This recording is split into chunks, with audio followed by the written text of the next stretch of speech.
Baik, adik-adik sekalian, kita mulai. Hari ini kita akan membahas kasus ini ya, COVID-19. Baik, adik-adik sekalian, COVID-19 itu kan disebabkan oleh virus COVID-19 ya. Dia itu termasuk coronavirus ya. Kalau kita lihat strukturnya adik-adik sekalian, virus itu dia ada bagian-bagiannya, antara lain kita lihat di sini ya. Ada apa namanya, badan selnya ya, yang disebut dengan envelope. Kemudian ada uh, nukleosid protein ya, yang membungkus apa namanya, single strain RNA ini ya, dia membungkus ini. Kemudian juga ada apa namanya, semacam ini ya, disebut corona karena memang bentuknya tuh seperti apa namanya, seperti tahta begitu ya, seperti mahkota, bukan tahta, seperti mahkota. Nah ini apa namanya, yang membentuk mahkota itu adalah antara lain ada spike protein, kemudian hemaglutin esterase protein, kemudian M protein dan I protein ya. Ini adalah bagian-bagian virus. Ini penting kita bahas di awal karena nanti ada kaitan dengan patofisiologi yang nanti akan kita bahas lebih lanjut. Ya, adik-adik sekalian. Kemudian penyebaran dari COVID-19 itu terutama adalah melalui droplet ya. Terutama melalui droplet, tapi tidak menutup kemungkinan dia bisa juga apa namanya, menempel pada benda-benda lain ya, sehingga bisa juga dia menyebar tanpa melalui droplet. Jadi misalnya ada orang yang terinfeksi kemudian dia batuk, lalu dropletnya itu jatuh misalnya di apa ya, contoh di pegangan tangga misalnya, lalu kita uh, tidak sengaja kita pegang bagian itu, lalu si virusnya pindah ke tangannya kita. Setelah virusnya pindah ke tangannya kita, selanjutnya ya dia bisa masuk melalui apa namanya, uh, misalnya melalui saluran pencernaan dan sebagainya ya. Kemudian COVID-19 ini juga dikatakan mampu bertahan di apa namanya, di lingkungan di ruang itu kurang lebih 3 jam. Jadi misalnya ada orang batuk, dia tidak tutup mulut di ruangan tertutup misalnya, lalu dia pergi. Setelah dia pergi ternyata ada orang yang datang ke ruangan itu, orang itu bisa punya kemungkinan untuk terinfeksi karena virus yang tadi keluar pada saat orang ini batuk itu dia masih bertahan di udara sekitar lingkungan situ ya, sehingga berpotensi menginfeksi orang lain yang datang begitu. Kemudian juga dikatakan bahwa si virusnya ini bisa apa namanya, bisa berpindah kurang lebih sejauh 7 sampai 6 meter gitu ya, 6 sampai 7 meter ya. Itu makanya waktu kita masih di masa pandemi itu kan ada apa namanya, social distance. Kita harus menjaga jarak dengan orang karena uh, ada yang mengatakan bahkan hanya berbicara saja itu sudah bisa menyebarkan si virusnya ya, gitu ya teman-teman. Lalu uh, bagaimana caranya virus itu menginfeksi tubuhnya kita? Jadi teman-teman di sini kita bisa lihat virus ya COVID-19 ini dia akan masuk ke dalam saluran pernapasan kita ya. Dia akan masuk ke saluran pernapasan kita dan dia akan mencari yang namanya alveolus. Ini ya. Dia akan masuk ke alveolus lalu dia akan memperbanyak diri di sana. Detailnya seperti apa kita coba lihat di sini ya teman-teman sekalian, adik-adik. Di sini ketika si virusnya itu masuk ya. Ketika virusnya ini masuk ya. Ketika dia masuk ke sini ya, dia akan masuk ke dalam alveolus ini ya.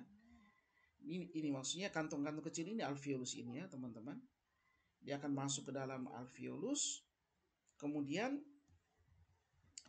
nah di dalam alveolus ini ada beberapa sel ya, ada sel tipe 1, tipe 2, ya.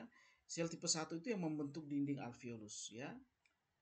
Simple squamous epithelium tipe 1 itu membentuk dinding alveolus. Kemudian sel tipe 2 itu membentuk surfaktan secreting cell ini, ya. Nah, si virus ini dia akan masuk ke mana? Dia akan masuk ke surfaktan secreting cell ini, ya.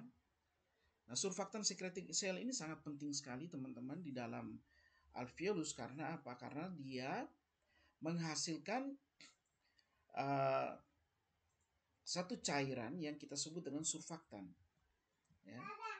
Dia menghasilkan cairan yang kita sebut dengan surfaktan. Nah, surfaktan ini sangat penting dia, ya. Dia itu kalau kalau saya tidak salah nama kimianya itu adalah dipalmit oil phosphatidylcholine. Dipalmit oil, ada kata oilnya di sana, ya teman-teman, ya. Artinya bahwa dipalmit oil itu ada bagian yang minyak dan ada yang bukan minyak, begitu, ya. Ini penting sekali kita tahu teman-teman, adik-adik sekalian, karena berkaitan dengan fungsi dari surfaktan ini. Jadi surfaktan ini dia fungsinya adalah untuk menurunkan tegangan permukaan alveolus. Menurunkan tegangan permukaan alveolus. Maksudnya bagaimana? Apa sih sebenarnya tegangan permukaan alveolus? Jadi tegangan permukaan alveolus itu adalah tegangan yang cenderung membuat alveolus ini kolaps atau ukurannya jadi berubah, jadi mengecil begitu, ya. Misalnya alveolus itu seperti ini misalnya, ya. Dia seperti ini. Tegangan permukaan alveolus itu adalah tegangan di permukaannya sini yang cenderung membuat dia itu menjadi kolaps atau mengecil seperti ini, ya teman-teman. Itu adalah fungsi dari surfaktan, ya. Sehingga kalau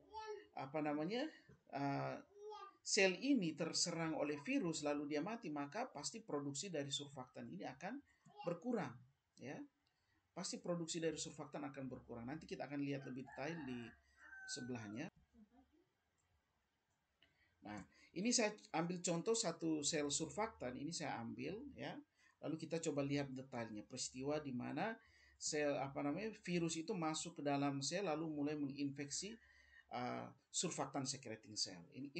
Ini adalah surfaktan secreting cell, teman-teman. Ini adalah virusnya. Nah, si virus itu dia memiliki reseptor di surfaktan secreting cell, di mana reseptor itu disebut dengan angiotensin converting enzyme, ya. Tipe 2.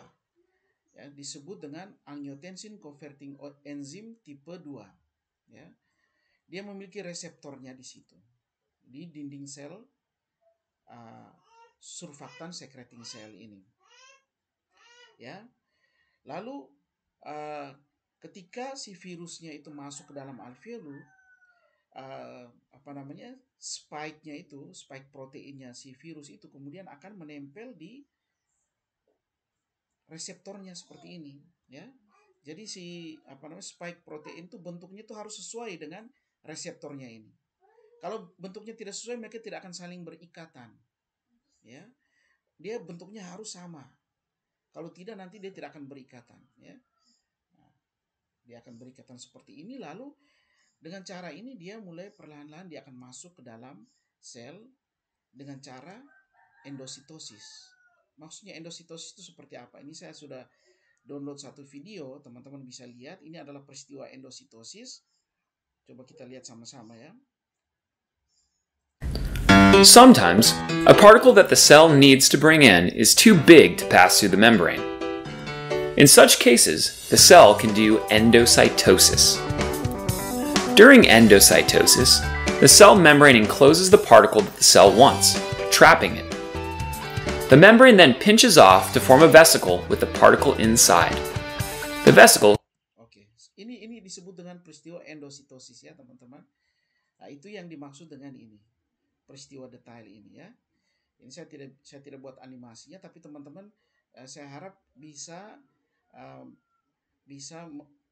mengimajinasikan ya bagaimana peristiwa endositosis itu terjadi. Jadi pertama, spike proteinnya si virus COVID-19 itu menempel pada reseptornya di dinding sel surfaktan secreting cell itu ya. Kemudian dengan cara endositosis dia akan masuk ke dalam sel ya.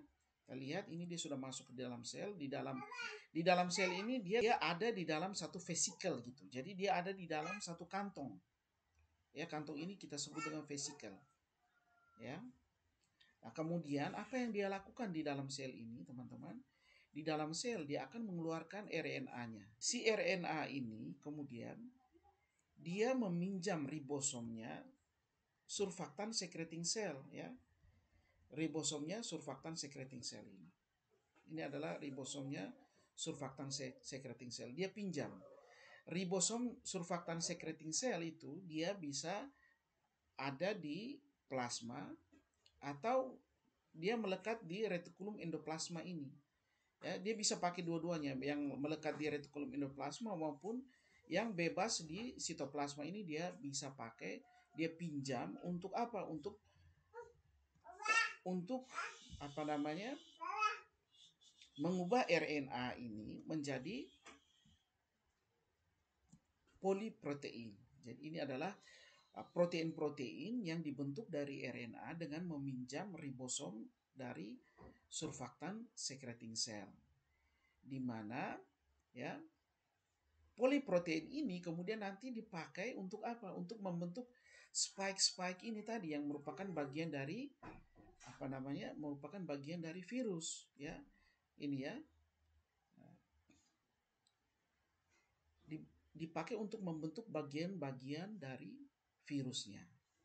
Kemudian ya teman-teman sekalian, selain RNA ini dirubah menjadi poliprotein, RNA ini kemudian dirubah juga menjadi RNA, ini salah tulis ya,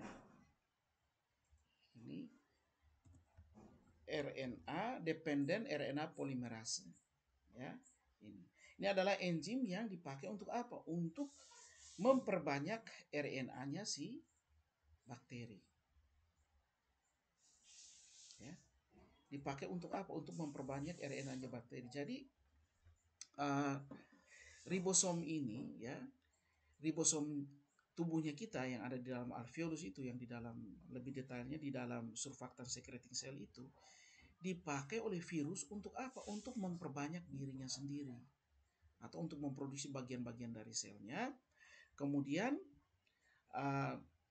kalau bagian-bagiannya sudah lengkap, RNA sudah ada, spike-nya sudah ada, kemudian nukleosidnya sudah ada juga ya, maka semua bahan-bahan ini ya termasuk RNA itu akan masuk ke dalam aparatus Golgi. Ini adalah aparatus Golgi.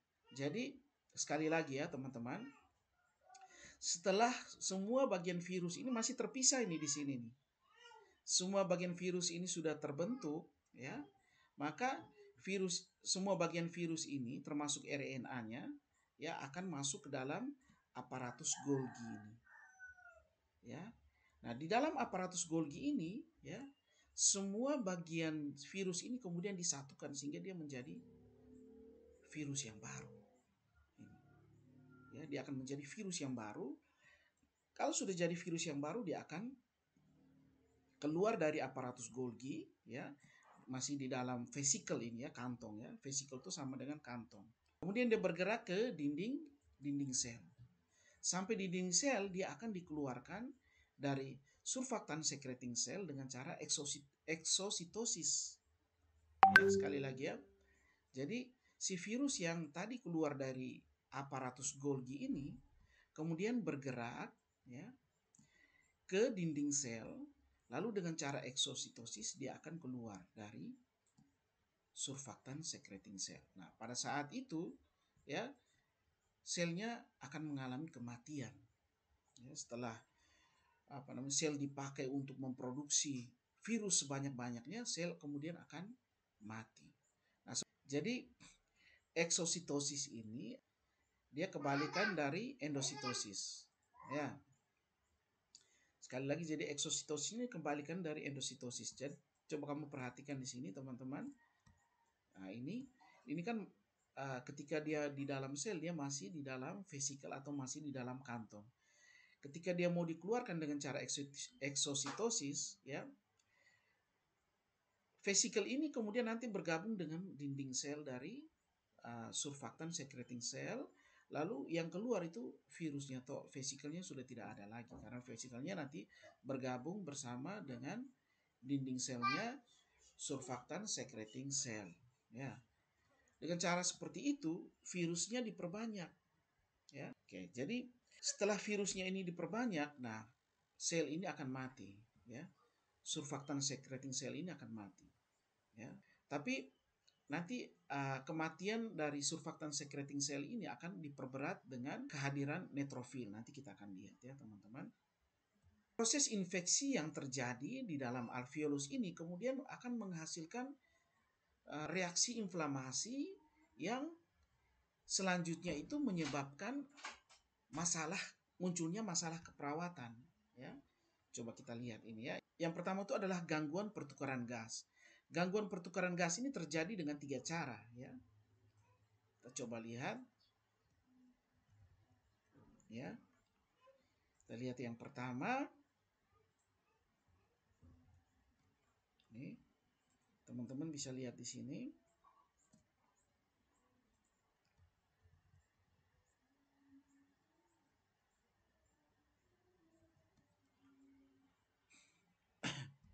Nah, ini adalah surfaktan secreting cell yang mengalami kematian. Nah, ketika dia mati, dia akan mengeluarkan molekul-molekul seperti ini. Ya, ini juga termasuk mediator inflamasi ya.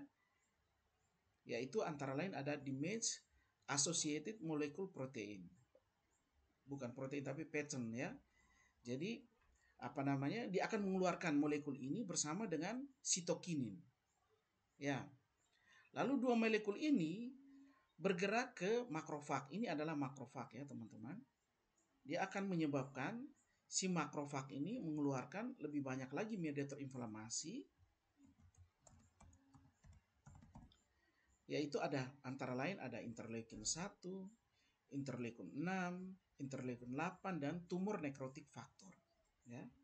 Apa selanjutnya yang dilakukan oleh mediator-mediator inflamasi ini? Nah, mediator-mediator inflamasi ini dia akan bergerak ke pembuluh darah, ya, pembuluh darah yang dekat dengan alveolus. Ini lalu apa yang mereka lakukan di pembuluh darah? Yang mereka lakukan itu adalah mereka akan meningkatkan permeabilitas pembuluh darah. Ya. Yang mereka lakukan itu adalah meningkatkan permeabilitas pembuluh darah. Meningkatkan permeabilitas pembuluh darah. Ya. Ini yang mereka lakukan di pembuluh darah, ya, yaitu meningkatkan permeabilitas dari pembuluh darah. Maksudnya bagaimana?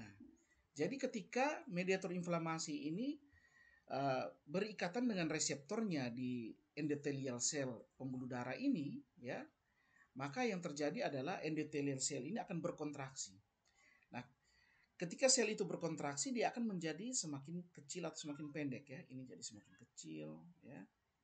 Ini pun demikian, ya. Kita ambil contoh beberapa sel saja ya. Makin kecil, ya. Sehingga apa, teman-teman? Sebelumnya ini kan tertutup rapat sekali. Rapat, ya, sangat rapat. Sehingga ketika darah dan cairan mengalir ke sini itu dia tidak akan bisa keluar dari ini. Misalnya darah mengalir di pembuluh darah, ketika dia sampai di sini dia tidak bisa keluar. Karena apa? Karena sangat rapat sekali. Ya. Cairan itu tidak bisa keluar dari pembuluh darah karena permeabilitas pembuluh darah itu kecil, atau pori-pori di pembuluh darah itu kecil sekali sehingga tidak mungkin cairan itu bisa keluar, atau cairan yang keluar masih bisa diatur sehingga cairan yang masuk itu juga seimbang dengan yang keluar. Seperti itu. Tetapi ketika terjadi peningkatan permeabilitas cairan, ini berkontraksi sehingga ini kita ambil salah satu contoh, salah satu sel saja ya, yang berkontraksi sehingga menyebabkan permeabilitas dari pembuluh darah itu meningkat.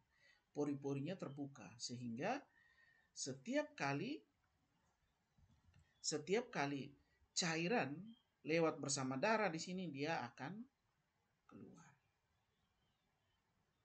Ya. Cairan ini akan keluar dari pembuluh darah. Setiap kali dia lewat sini, dia keluar. Lewat, keluar. Ini juga sama, keluar. Sehingga akhirnya sini penuh dengan cairan. Ini namanya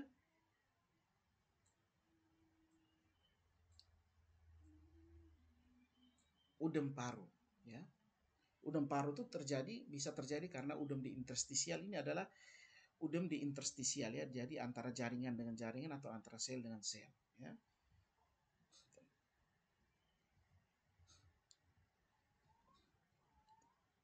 Jadi ada cairan di sini, ya. Normalnya itu kan tidak ada cairan di sini, ya. Normalnya tidak ada cairan di sana. Sehingga apa, teman-teman? Sehingga oksigen ini, ya, ini oksigen, dia dengan mudah berpindah dari alveolus ke dalam pembuluh darah, ya. Kemudian CO2 dengan mudah berpindah dari pembuluh darah ke alveolus. Mengapa demikian? Karena ada perbedaan tekanan, ya. Teman-teman bisa lihat ini. Tekanan O2, tekanan parsial O2 di alveolus itu 104 mm H2O. 104 mm hidrogen, ya. Nih. Kemudian di dalam pembuluh darah tekanan parsial oksigennya itu adalah 40 mm hidrogen. Di beberapa kelas itu saya sudah sering sampaikan bahwa ada hukum fisika yang mengatakan begini, bahwa molekul itu selalu bergerak dari tempat yang tekanannya tinggi ke tempat yang tekanannya lebih rendah. Ya. Itu alam punya buatan memang sudah seperti itu. Kita tidak bisa lawan alam. Memang sudah seperti itu. Jadi molekul, baik molekul gas, molekul cair itu selalu bergerak dari tempat yang tekanannya tinggi ke tempat yang tekanannya rendah. Dalam hal ini kita bicara tentang tekanan parsial dari oksigen. Di alveolus tekanannya 104, di di pembuluh darah hanya 40 mm H2, ya, 40 mm hidrogen saja. Sehingga tentu oksigen akan bergerak dari alveolus menuju ke pembuluh darah. Begitupun sebaliknya, karbon dioksida itu tekanannya di pembuluh darah itu 45. Sementara di alveolus cuma 40. Sehingga apa? Sehingga karbon dioksida ini akan bergerak ke alveolus lalu dibuang pada saat kita ekspirasi. Ya. Peristiwa ini kita sebut dengan difusi. Peristiwa ini kita sebut dengan difusi. Ya. Pertukaran gas, tapi pertukaran gas yang dimaksud sini adalah difusi.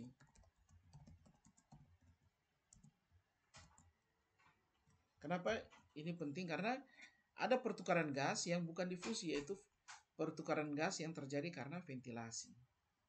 Ya. Nah, ini. Peristiwa tadi di mana oksigen dari alveolus pindah ke pembuluh darah ini disebut dengan proses difusi. Demikian juga sebaliknya, CO2 dari pembuluh darah pindah ke alveolus ini juga sama, disebut dengan peristiwa difusi atau pertukaran gas yang terjadi di membran pernapasan. Ya.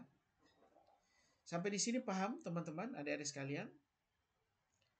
Nah, ini peristiwa normal, ya. Difusi gas ini peristiwa normal dan terjadi dengan efektif kalau dinding alveolus ini dekat sama dinding pembuluh darah. Kalau mereka dekat. Tapi kalau tadi terjadi peristiwa di mana terjadi peningkatan permeabilitas pembuluh darah, lalu setiap kali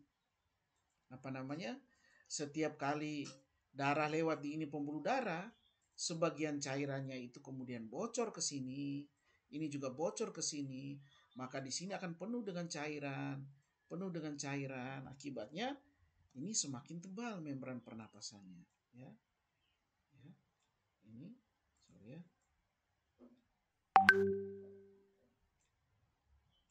Dia akan semakin tebal.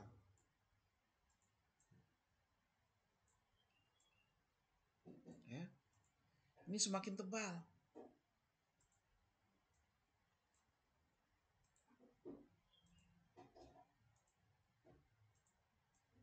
Ini semakin tebal karena dipenuhi dengan cairan. Bahkan cairan yang di sini tuh bisa masuk juga sampai ke sini. Ini juga terjadi udem di sini. Ya. Kalau seperti ini, maka tentu saja teman-teman sekalian, adik-adik sekalian,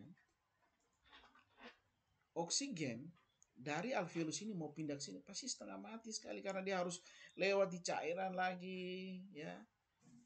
Ini juga sama, mau ke sana susah sekali karena harus melewati cairan ini. Normalnya kan ini tidak ada. Ya. Sampai di sini paham ya? Halo? Halo? Paham, Pak. Paham ya? Ya, Pak. Baik. Paham, Pak. Itu akan menimbulkan masalah keperawatan yang kita sebut dengan gangguan pertukaran gas atau gangguan difusi. Ya. Seperti itu ya, teman-teman. Itu masalah keperawatan yang muncul karena COVID-19 ini. Ya. Kemudian karena oksigen dari alveolus itu sulit berpindah ke pembuluh darah, maka kadar oksigen di dalam darah itu akan menurun. Kita sebut dengan hipoksemia. Ya. Hipoksemia. Lalu karena karbon dioksida itu susah bergerak ke alveolus sehingga dibuang melalui pernapasan, maka terjadi hiperkapnia. Hipoksemia itu artinya kadar oksigen di dalam darah itu kurang, ya. Hipoksemia artinya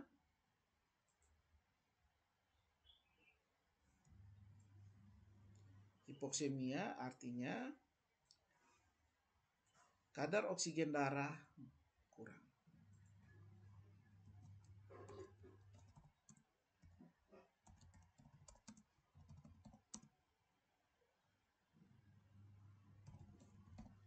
Ya, hipoksemia artinya kadar oksigen darahnya itu rendah.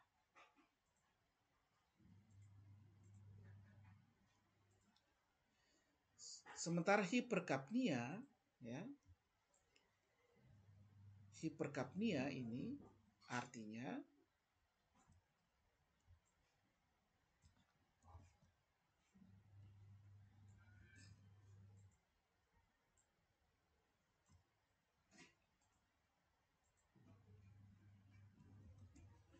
kadar karbon dioksida darah tinggi.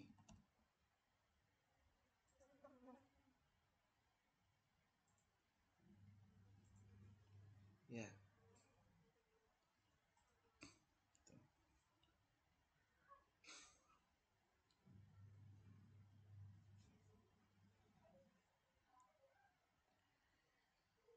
Kondisi ini kemudian bisa menimbulkan masalah lainnya. Itu nanti kita bahas di sebelah ya. Kita bahas di sebelah sini. Nah, selanjutnya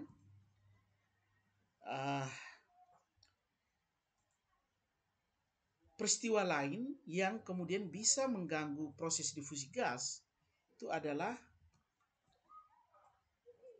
meningkatnya kematian dari surfaktan secreting cell ini. Tadinya hanya satu saja yang mati karena si virus ini ya. Kemudian ingat tadi surfaktan secreting cell yang mati ini kemudian mengeluarkan mediator inflamasi yang merangsang makrofag untuk mengeluarkan mediator-mediator inflamasi ini. Di antaranya ada interleukin 8. Nah, interleukin 8 ini ya teman-teman sekalian, dia akan menyebabkan neutrofil dan makrofag bergerak ke arah alveolus yang mengalami kerusakan akibat coronavirus ini. Ya, bagaimana peristiwanya dia bisa sampai ke sini? Pertama dia akan migrasi dulu. Dia normalnya itu kan dia bergerak di tengah-tengah pembuluh darah seperti ini. Kemudian nanti dia akan bermigrasi artinya dia berjalan itu dia selalu kena dengan pembuluh darah seperti ini. Lalu sampai di tempat yang tadi permeabilitasnya meningkat ini, dia akan keluar dari pembuluh darah dengan cara diapedesis namanya. Artinya dia karena ini lubangnya kecil saja, dia akan memerah dirinya, dia peras dirinya sampai ini bisa masuk sini. Ya. Akhirnya dia pindah, dia sudah masuk ke dalam alveolus. Sampai di alveolus, ya, dia mengeluarkan molekul ini, reaktif oksigen spesies dan proteolitik, ya. Ini ya. Proteo ini kemungkinan adalah protein. Litik itu artinya menghancurkan, merusak, ya. Berarti proteolitik ini adalah molekul yang merusak atau menghancurkan protein. Ya. Nah, teman-teman sekalian, surfaktan secreting cell ini juga dia salah satu bahan yang dipakai untuk membentuk dia itu adalah protein. Sehingga kalau kedua molekul ini ya datang ke si surfaktan secreting cell ini, maka dia akan mengalami kematian juga. Ya. Dia akan mengalami kematian.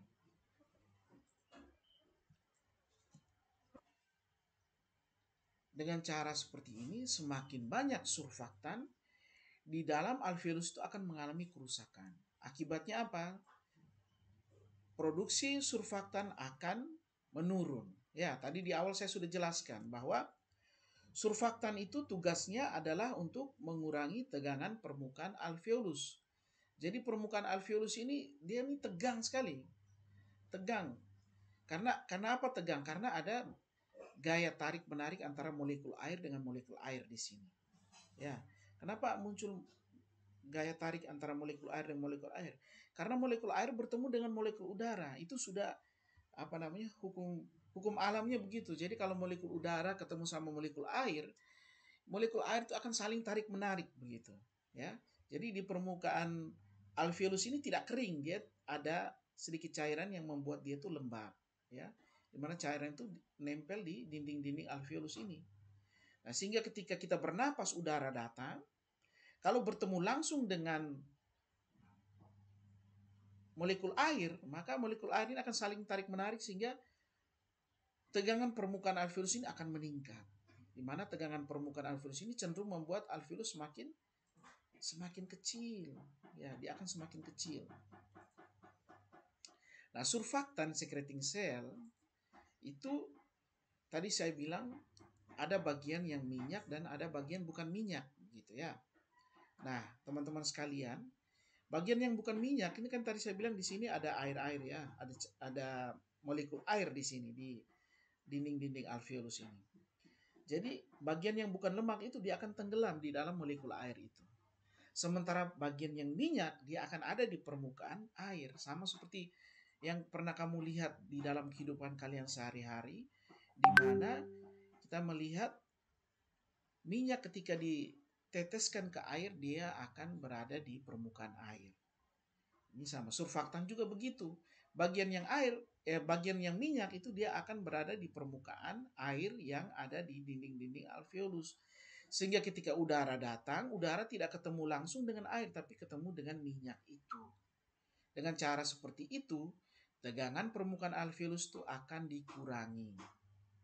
Sehingga alveolus tetap bisa mempertahankan ukurannya seperti ini. Tapi kalau surfaktan secreting cell ini mati, maka kemungkinan molekul udara bertemu dengan molekul air itu semakin besar karena cairan surfaktan yang dihasilkan tentu saja juga berkurang. Akibatnya apa? Tegangan permukaan alveolus akan meningkat. Kalau tegangan permukaan alveolus meningkat, maka alveolus akan mengecil, ya. Ukuran alveolus ini dia akan mengecil.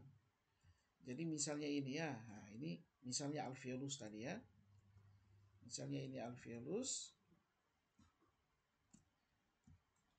Kalau tidak ada surfaktan ya adik-adik sekalian, kalau tidak ada surfaktan maka ukurannya itu akan menjadi semakin kecil karena tegangan permukaan alveolus itu meningkat sehingga dia menjadi kolaps atau dia menjadi semakin kecil.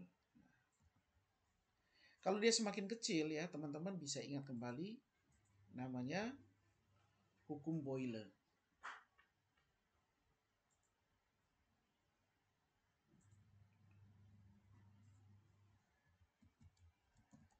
Hukum Boyle. Hukum Boyle ini bicara tentang volume dan tekanan. Kalau suatu ruang itu besar, tekanannya akan rendah. Tapi kalau ruang itu mengecil, tekanan di dalamnya akan tinggi. Teman-teman sekalian, udara itu bisa berpindah dari atmosfer ke dalam alveolus karena apa? Karena tekanan di dalam alveolus itu lebih kecil daripada tekanan di atmosfer pada saat kita inspirasi. Ya, jadi pada saat kita inspirasi normalnya itu tekanan di sini itu lebih kecil daripada tekanan di lingkungan sekitarnya kita. Sehingga udara tuh bisa masuk sampai ke sini. Tapi kalau dia jadi kecil seperti begini, sesuai dengan hukum Boyle, ini tekanannya akan naik. Misalnya normalnya tekanan atmosfer itu adalah 760 mm H2O. Tekanan alveolus pada saat kita inspirasi itu mungkin kurang dari 760, dia mungkin sekitar misalnya 758. Misalnya seperti itu ya. Tekanannya 758. Di sini lebih tinggi, di sini lebih rendah sehingga udara akan mengalir ke sini. Tapi kalau ukurannya ini jadi kecil seperti begini, bisa saja tekanannya itu bukan 760, tapi bisa saja ini jadi misalnya jadi 800. Kan tidak mungkin kita lawan alam, ya. Kita tidak mungkin lawan hukum fisika. Molekul tidak mungkin bergerak dari tempat yang tekanannya rendah ke tempat yang tekanannya tinggi. Tidak akan mungkin. Ya. Karena oksigen tidak mungkin pindah ke alveolus karena di sini tekanannya naik akibat kolaps, maka tekanan parsial oksigen di sini juga akan menurun, ya. Di sini. Tadi kan di sini kita sudah bahas ya. Nah, ini ya. Tadi kita sudah bahas bahwa tekanan parsial oksigen itu normalnya adalah tekanan parsial oksigen itu normalnya adalah 104 mm hidrogen. Kalau kolaps ini mungkin tidak sampai tidak sampai 104 mm hidrogen, tapi kurang dari ini, misalnya hanya 30 saja. Atau contoh taruhlah 60 lah misalnya. Di sini ya, tekanan parsial oksigen itu 40, kecil sekali perbedaannya. Maka kemampuan oksigen berpindah dari alveolus ke sini itu juga jadi berkurang karena tekanannya kurang begitu. Ditambah lagi dengan cairan ini, maka semakin berat hipoksemianya. Ya. Jadi ini juga mengganggu proses difusi atau pertukaran gas karena surfaktan secreting selnya mati. Ya. Mati karena apa? Karena kerja dari virus, juga karena mediator inflamasi yang dikeluarkan oleh neutrofil ini. Ya.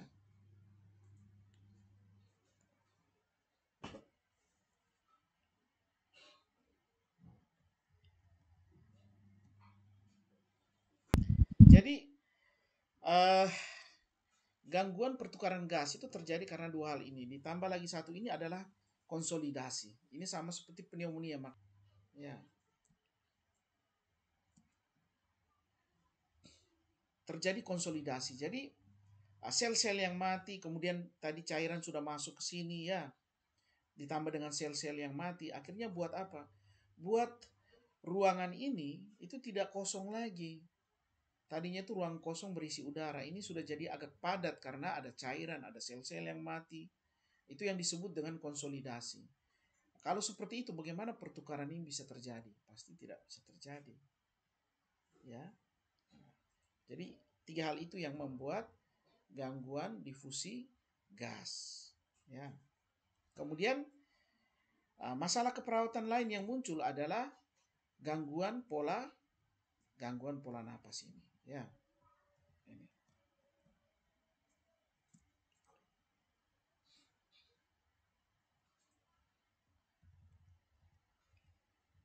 Baik, teman-teman sekalian, adik-adik sekalian, tadi kan sudah saya katakan bahwa karena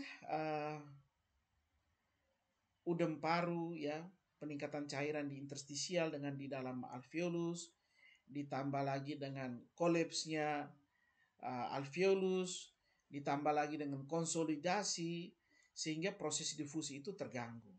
Karena proses difusi terganggu, oksigen di dalam darah itu jadi menurun, lalu karbon dioksida di dalam darah meningkat. Nah, teman-teman sekalian, apa kaitannya dengan gangguan pola napas? Jadi, teman-teman sekalian, di sini ada reaksi kimia yang teman-teman bisa lihat. Di sini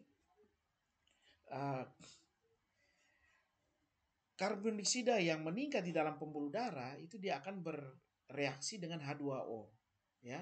CO2 bereaksi dengan H2O membentuk apa? Membentuk H2CO3. Ya. H2CO3 ini kemudian dipecah menjadi ion H dan HCO3-. Atau ini ion bikarbonat. Ya, ini ion bikarbonat. Ini ion H.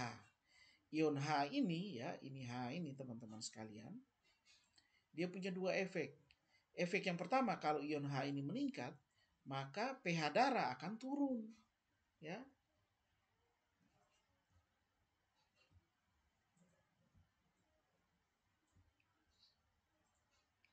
Ketika ion H meningkat, pH darah akan turun. Kalau pH darah turun, maka terjadilah yang kita sebut dengan asidosis respiratori. Kenapa disebut respiratori? Ditandai dengan peningkatan kadar karbon dioksida di dalam darah. Ya. Sekali lagi ya. Peningkatan kadar karbon dioksida di dalam darah ini menyebabkan reaksi antara CO2 dan H2O itu akan meningkat. Sehingga jumlah H2CO3- yang terbentuk itu akan semakin meningkat juga. H2CO3 ini kemudian dipecah menjadi ion H dan HCO3- atau ion H dan bikarbonat. Nah, ion H kalau meningkat di dalam darah, dia akan menyebabkan pH darah akan turun. Maka terjadilah yang kita sebut dengan asidosis respiratori. Nah, teman-teman sekalian, selanjutnya ion H ini, ya, ion H ini kemudian dia akan bergerak kemana? Dia akan bergerak ke sistem saraf pusatnya kita. Terutama dia akan bergerak ke pons dan medula oblongata. Di pusat pernapasan kita. Ya. Di sana dia akan merangsang pons dan medula oblongata. Yang rangsang itu apa? Ion H tadi ya. Nah, ketika medula oblongata ini dirangsang oleh ion H, maka medula oblongata ini kemudian dia akan mengeluarkan perintah berupa impuls saraf, ya, berupa impuls saraf ke otot-otot pernapasan. Ya, otot-otot pernapasan itu ini ya, interkosta eksterna itu otot inspirasi, lalu otot bantu inspirasi itu ada interkosta eksterna. Ini ada diafragma. Diafragma ini adalah otot inspirasi. Maksudnya begini ya, dari sini. Kalau kita bernapas normal, hanya 2 otot ini yang kita pakai, yaitu otot diafragma dan otot intercosta externa. Otot ini akan dirangsang, akan banyak rangsangan ke sini sehingga pernapasannya jadi cepat. Ditambah lagi dengan otot bantu pernapasan yaitu intercosta, interna, sternocleidomastoideus, scales, itu otot-otot yang dipakai untuk membantu inspirasi. Ya, dipakai ketika kita mengalami kesulitan dalam bernapas. Ya. Sehingga apa? Sehingga frekuensi pernapasan itu akan meningkat. Ya, pernapasan jadi pendek, cepat. Ya.